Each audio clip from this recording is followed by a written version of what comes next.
Let's move on. I'm committed to ensuring the peace and stability of Ghana before, during and after the December 7 general elections. That's President Akufo-Addo's solemn pledge as he inducted the newly constituted governing board of the National Peace Council into office. The 14-member board has the responsibility to develop, facilitate conflict prevention and build sustainable peace in the country. Inducting them into office, the president said he will work to ensure Ghana's earned reputation as a pace setter in democratic governance in the sub-region is preserved. Now, the 14-member governing board is chaired by Reverend Dr. Ernest Edu-Jemfi. He is from the Christian Council, and despite receiving budgetary allocation, he says the council wants more to do its work. I spoke to him earlier, and he touched a bit on what the new council or the new board is going to do in relation to the elections, and also commented on the recent clashes in Karaga. Thank you very much, and for the felicitations. We're grateful to God for the opportunity to serve our country at this time of the history of this country. We don't have enough time because the election is so close. Currently, the new board is meeting this morning, and we will be assessing the report that you've just spoken about from the north.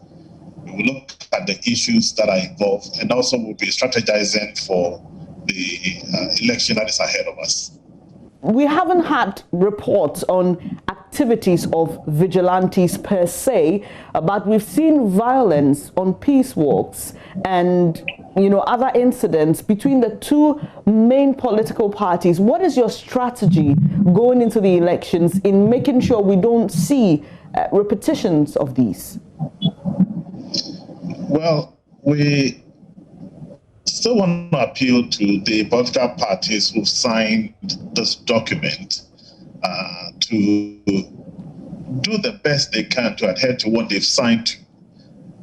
If we sign a document and we don't stick to it and begin to move around and do our own thing, it doesn't help. And most people will turn back to the Peace Council to ask us, what can you do? I think that the political parties will have to express goodwill in terms of what they've signed to and do the best they can to do these things. Currently, we have set up several mediating committees around the country, about 16 of them in all the regions. And our goal is that wherever there are grievances, these reports will be picked up. The mediating teams will deal with these things and make sure that there is peace wherever we are.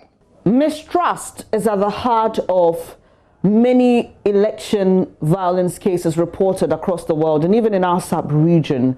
We've had political actors and even presidential candidates come out to speak about the posture of the Electoral Commission and how they feel about certain things being done. Well, I think that in the first place, the parties must make use of the IPAC, which is the body that helps to mediate some of these things. And I hope that the decisions that are taken at IPAC will be adhered to by all the political players.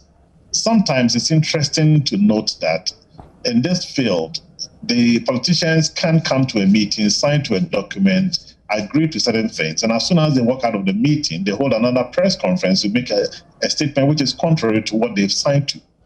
Our appeal is that all these players would concentrate on the things they've signed to and do the best they can to make Ghana as peaceful as possible. We have no other country apart from what we live in. And therefore, it's important for every player to ensure that these things are done. The rules have been set by the EC, and I think that IPAC is a forum for them to resolve some of these issues. And once the issues are resolved, I hope that they will adhere to it so that we can live in peace. You mentioned in your acceptance speech at the Jubilee House that you've been given a new office to work from, and you've also been given some monetary allocation to aid your work. What difference are we going to see with all these being given to the Peace Council? In the first place, we express our thanks to the government for given us a new office space. Previously, we were just squatting in a GMPC building, but now we have much more space. The council has employed a few more people. We used to be around 23. Now our staff is around 56. And so we have enough people now to do the work. We hope that as we move forward, there will be a few more additions. Now, what the government has given us is our subvention for our goods and services, which means that the basic things that we need to work has been supplied up to the end of the year. And we're grateful to the government for doing that. That enhances the work that is before us and gives us the opportunity to do the best we can to make Ghana as peaceful as possible. Because of COVID, as we've seen in other countries, there are some unexpected incidents that occur. In the US, for example, because of the mail-in ballots, we've seen a longer period being used to count the ballots than usual, and we've seen that created a bit of apprehension, and already the incumbent Donald Trump is accusing the system of being fraught with electoral fraud. What will your message be going into the elections? Obviously, because of COVID, we may not be able to predict what may happen. To all the actors, the politicians, the citizens, and security forces. Well, my message to all political actors is that let's stay truthful to what we have signed ourselves to do.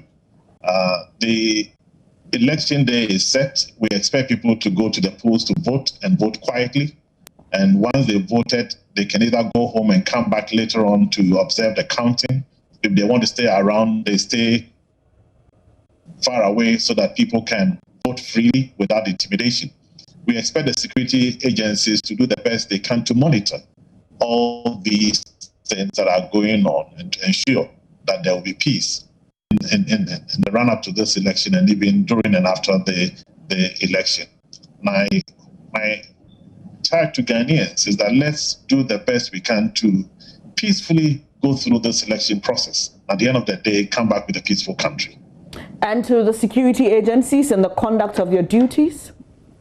Well, the security agencies, I believe, are committed to ensure that there will be security around the elections, and I pray that they will stick to that. For us as a Peace Council, we'll keep monitoring. As we did during the last election, we are getting ourselves ready to set up our situation room, which will collect all the information that is needed. We will analyze them and make the appropriate responses in connection with the right agencies who will be handling various aspects of the election.